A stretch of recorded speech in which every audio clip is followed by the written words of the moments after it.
पिता और पुत्र और पवित्र आत्मा के नाम पर आमीन। आइए क्रिस्त में प्यारे भाई और बहनों, हम माँ मरियम के साथ मिलकर आज ही हम माँ मरियम के प्रत्येक एक गुण के विषय में मनन करें। प्रणाम मरिया, कृपा से पूर्ण, प्रभु तेरे साथ है। धन्य तो स्त्रियों में और धन्य तेरे गर्भ का फल यीशु। ये संत मरिया परमेश्वर की माँ, प्रार्थना कर हम पापियों के लिए अब और हमारे मरने के समय आमीन। सबको जय यीशु। लूकस का सुसमाचार अध्याय 1 वचन संज्ञा 50 में हम इस तरह पढ़ते हैं, जैसे कि मरियम कहती है, उसकी कृपा पात्रों पर पीढ़ी दर पीढ़ी बनी रहती है। हाँ क्रिस्त में प्यारे भाई और बहनों, ये मरियम का एक केवल कहना नहीं, एक वचन नहीं, ये मरियम का अनुभव है और मरियम का विश्वास भी।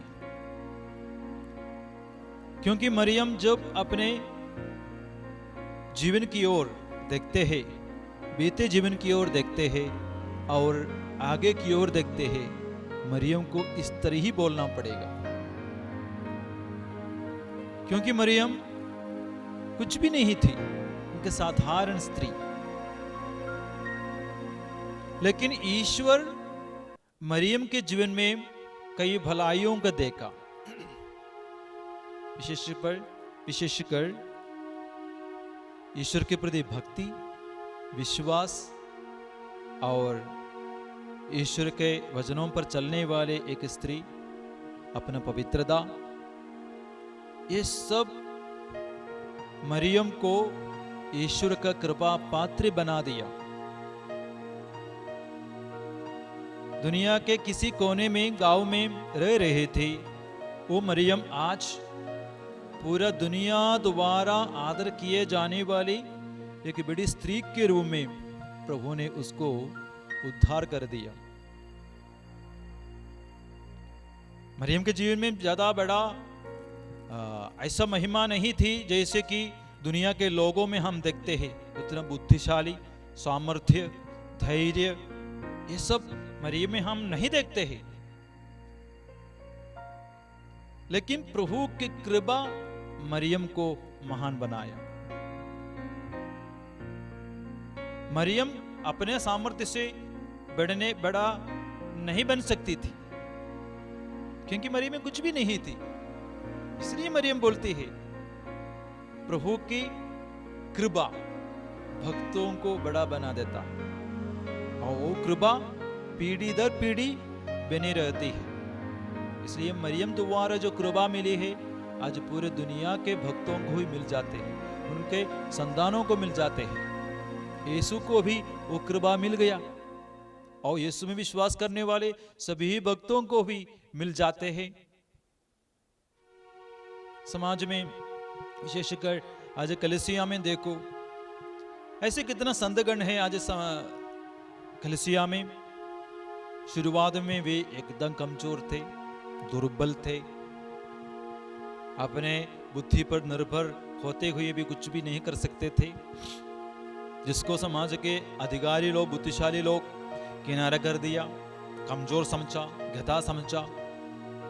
उसमें सबसे उत्तम उदाहरण है संत वियानी, जो पहले पढ़ने में तेज नहीं था, कमजोर ही था, बुद्धिशाली नहीं था, अपने तरफ से कुछ बोलने के लिए सामर्थ्य नहीं था, विशेष गुण कुछ भी नहीं था। सिर्फ परम प्रसाद के प्रति भक्ति, माँ मरियम के प्रति भक्ति और उनका विनम्रता, यीशु भक्ति, ये सब उन्हें प्रभु का कृपा पात्र बना दिया।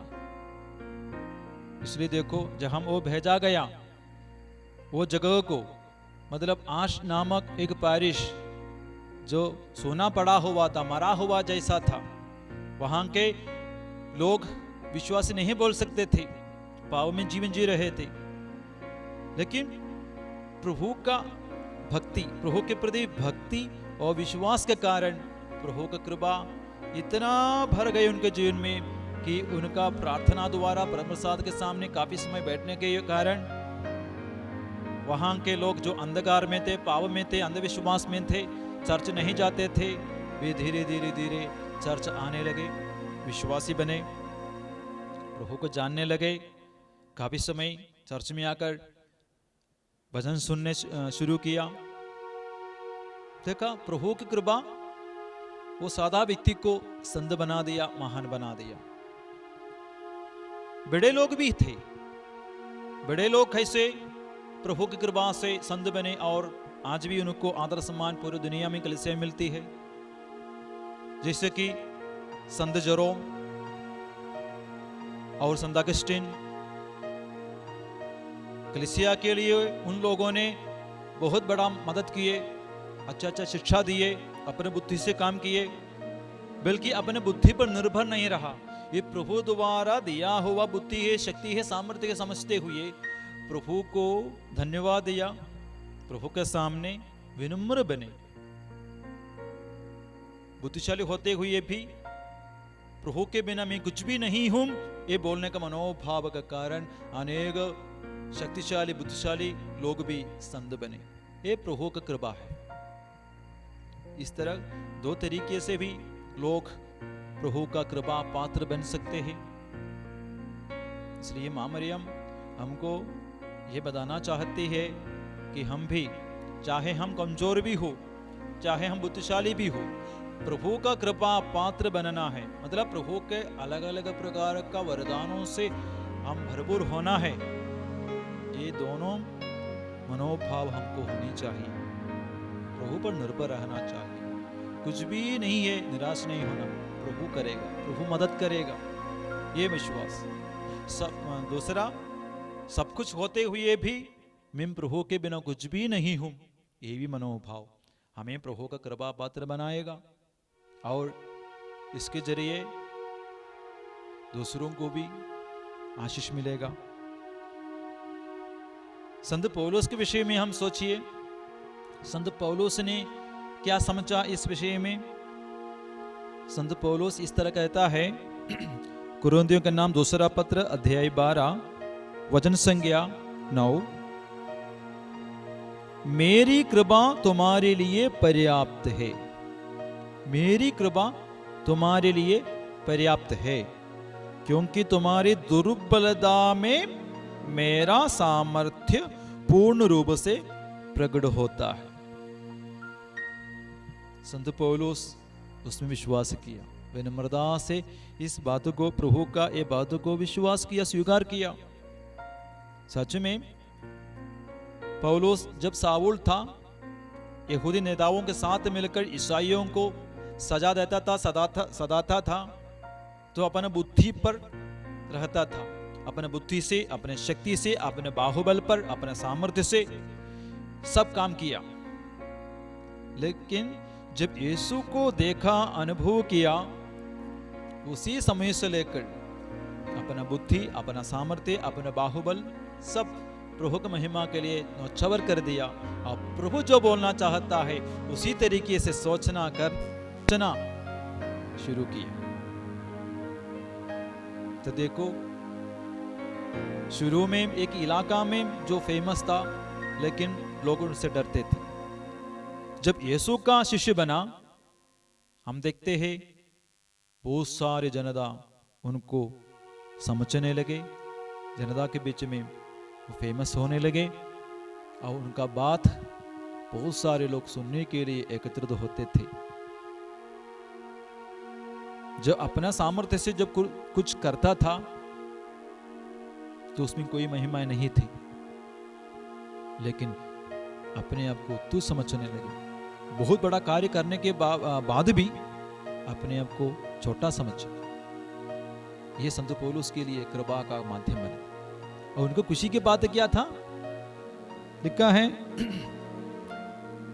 तुम्हारी दुर्बलता में मेरा सामर्थ्य पूर्ण रूप से प्रकट होता है।